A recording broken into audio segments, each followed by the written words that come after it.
the Hail Mary has failed. This morning, the nation woke up to a new reality that not even the most optimistic strategists in Donald Trump's inner circle were prepared for. With just 2 chilling words, the Supreme Court has officially ended an era. Petition denied. In an instant, the final wall protecting the former president from a criminal jury has crumbled. This wasn't just a legal ruling, it was a political earthquake. For years, the stall, appeal, and repeat strategy kept the wheels of justice at a standstill. But today, the legal clock, long frozen by tactical maneuvers, has snapped forward with a vengeance. Trump is no longer fighting abstract theories on cable news. He is staring down the barrel of a federal criminal trial in the middle of a high-stakes election cycle. The road ends here. Let's break down why this is so devastating. The High Court didn't just say no, they said it with a cold, succinct finality that left zero room for interpretation. The message is crystal clear. No one, not even a former commander-in-chief, sits above the law. The appeals court had already laid the groundwork, stating that once you leave the White House, you revert to being a citizen, and citizens face consequences for criminal behavior. By refusing to intervene, the Supreme Court has effectively greenlit that principle as the law of the land. But here's the real kicker for legal observers. Normally there's an administrative buffer, a little breathing room for a legal team to regroup before an order takes effect. Not this time. The moment the ruling dropped, the mandate was issued. The legal machinery didn't just restart, it surged. Prosecutors regained their authority, the stay was lifted, and every stalled case is now redlining. The path to trial is officially unobstructed. Behind the gates of Mar-a-Lago, sources describe an atmosphere of absolute disarray. For years, Trump viewed the Supreme Court and the conservative majority he helped build as his ultimate sanctuary. He gambled on the idea that political legacy would serve as a permanent shield. That gamble just went bust. The realization that the court chose institutional integrity over personal loyalty has left the former president visibly shaken. Insiders report a sense of betrayal, with Trump reportedly asking aides, "How could they let this happen?" Heated arguments are breaking out behind closed doors as the blame game begins. Trump is reportedly lashing out at his legal team for failing to sell the argument. But the reality is simpler. No argument could bend the Constitution far enough to create a class of untouchables. This isn't just a legal defeat, it's a psychological blow to the myth of invincibility. With his shield shattered, we are seeing a cornered figure with no exits left, no bargains to cut, and no more time to buy. Now, we get to the most explosive part of this fallout, the calendar. This isn't just a legal crisis, it's a logistics nightmare that threatens to derail the entire 2026 election cycle. With the appellate freeze lifted, the trial judge known for her no-nonsense, rocket docket efficiency is expected to set a start date within days. And looking at the math, we are on a direct collision course with Super Tuesday. Imagine the split-screen imagery that is about to dominate every news cycle in the world. On one side, you have the Republican frontrunner's opponents campaigning across the country, shaking hands, and delivering stump speeches. On the other, you have Donald Trump, forced to sit silently at a defense table for 6 to 8 hours a day in a windowless D.C. courtroom. This isn't a theory, it's the law. Under federal criminal procedure, a defendant must be present for their trial. There are no Zoom calls. There are no delegating his seat to a lawyer while he holds a rally in Ohio. If he skips court to campaign, a warrant is issued for his arrest. Period. This creates an unprecedented campaign from the courthouse. Trump will be forced to trade the adulation of thousands for the scrutiny of 12 jurors.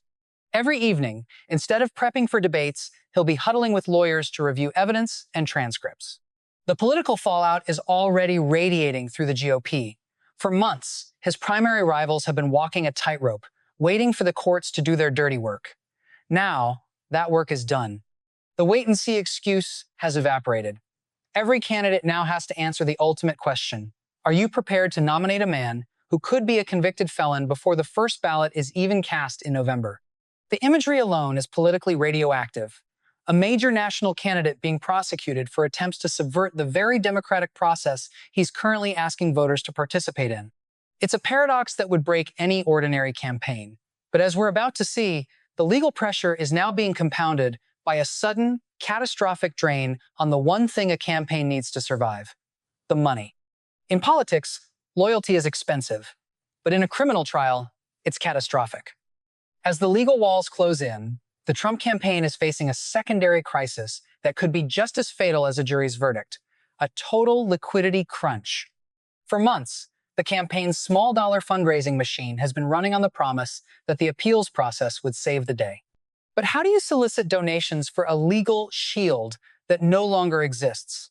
How do you convince a retiree in Iowa to bankroll a defense when the highest court in the land has already slammed the door shut? The burn rate is now officially out of control. Criminal trials of this magnitude are black holes for cash. We're talking about elite legal teams, expert witnesses, forensic investigators, and 24/7 security costs that skyrocket into the tens of millions. With appellate delays gone, these bills are hitting the desk all at once. But the real panic is at the top. Sources inside the GOP's major donor networks are reporting a quiet retreat. The billionaire class, the whales who write the seven-figure checks, are pragmatic. They aren't looking for a cause. They're looking for a winner. And right now, the Trump brand is looking like a liability that even the deepest pockets can't justify. One major financier reportedly said behind closed doors, "I'm not in the business of funding a lost cause." Even the National Political Committee is starting to distance itself. There are already internal whispers that the party will refuse to cover any further criminal legal fees, leaving Trump to foot the bill from his own personal fortune, a fortune that is already under massive strain from separate civil judgments. This creates a vicious cycle. Without the cash to dominate the airwaves, the campaign loses momentum. Without momentum, the donors flee even faster. For a movement built on the illusion of overwhelming strength and infinite resources, this financial suffocation is a moment of truth. Trump isn't just fighting for his freedom anymore. He's fighting for the financial lifeblood of his movement. And as the bank accounts dwindle, the one thing he can't buy more time is finally running out. We are entering uncharted territory. For decades, the American system has been haunted by a singular nagging question: is the presidency a get-out-of-jail-free card? Today, the Supreme Court provided the final, definitive answer. The myth of the untouchable leader hasn't just been challenged, it has been dismantled. This moment is about more than one man or one election. It is a stress test for democracy itself.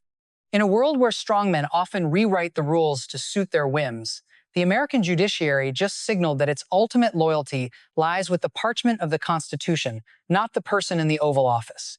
The system proved that it is indeed stronger than any one individual, no matter how much power they once wielded or how many millions follow their lead.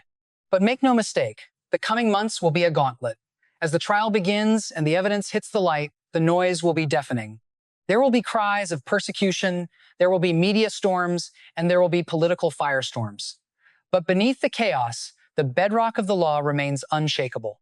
Donald Trump once famously said he could stand in the middle of Fifth Avenue and shoot someone and wouldn't lose voters. But he's discovering that while you might not lose voters, you cannot outrun a federal subpoena. The art of the deal has no currency in a court of law. There are no more bargains to be made with the truth.